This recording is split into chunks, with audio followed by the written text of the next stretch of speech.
வணக்கம். G3 செய்திகளுடன் இணைந்திருப்பது லலிதா கார்த்திக். கரூரில் நடைபெற்ற குடியரசு தின விழாவில் 34 பயனாளிகளுக்கு ரூபாய் 55 லட்சம் மதிப்பீட்டில் நலத்திட்டங்களை வழங்கி மாவட்ட ஆட்சியர் தங்கவேல் வாழ்த்து தெரிவித்தார்.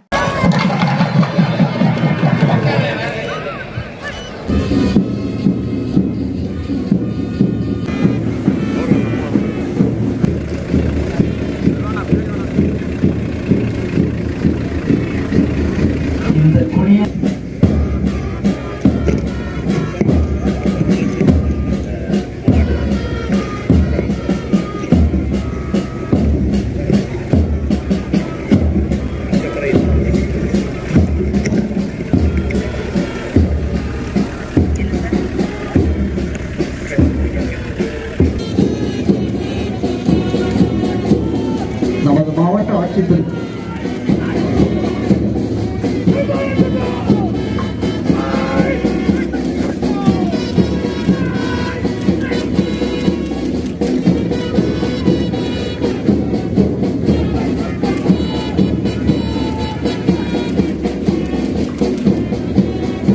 இனி விரிவான செய்திகள். நமது இந்திய நாடு சுதந்திரம் பெற்ற பிறகு 1950ஆம் ஆண்டு ஜனவரி 26ஆம் தேதி இந்தியாவில் இந்திய அரசியலமைப்பு சட்டம் நடைமுறைக்கு வந்தது.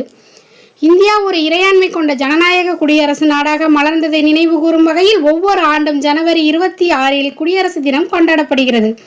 கரூர் மாவட்ட விளையாட்டு மைதானத்தில் அமைக்கப்பட்டுள்ள கொடி கம்பத்தில் மாவட்ட ஆட்சியர் தங்கவேல், மாவட்ட காவல் கண்காணிப்பாளர் ஜோஸ் தங்கையா ஆகியோர் தலைமையில் தேசிய கொடியை பறக்கவிட்டு மரியாதை செய்தனர். இதனைத் தொடர்ந்து மூவர்ண கொடியில் உள்ள வண்ணங்களை பிரதிபலிக்கும் விதமாக மூவர்ண பலூன்களை பறக்கவிட்டனர்.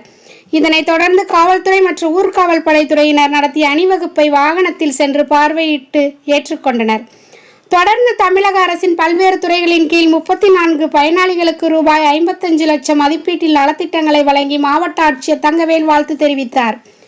மேலும் சிறப்பாக பணிபுரிந்த காவல்துறையினருக்கு பதக்கங்கள் அணிவித்து நற்சான்றிதழ்களை வழங்கி வாழ்த்து தெரிவித்தார். நமது நாட்டின் சுதந்திரத்திற்காக பாடுபட்ட தியாகிகள் மற்றும் அவரது வாரிசுகளுக்கு பொன்னாடை அணிவித்து கௌரவித்து பரிசு பொருட்கள் வழங்கி வாழ்த்து தெரிவித்தார். இதனைத் தொடர்ந்து பள்ளி மாணவ மாணவிகள் பங்கேற்ற பல்வேறு கலை நிகழ்ச்சிகள் நடைபெற்றது. G3 செய்திகளுக்காக கரூர் மாவட்ட செய்தியாளர் ரா சம்பத்குமார்.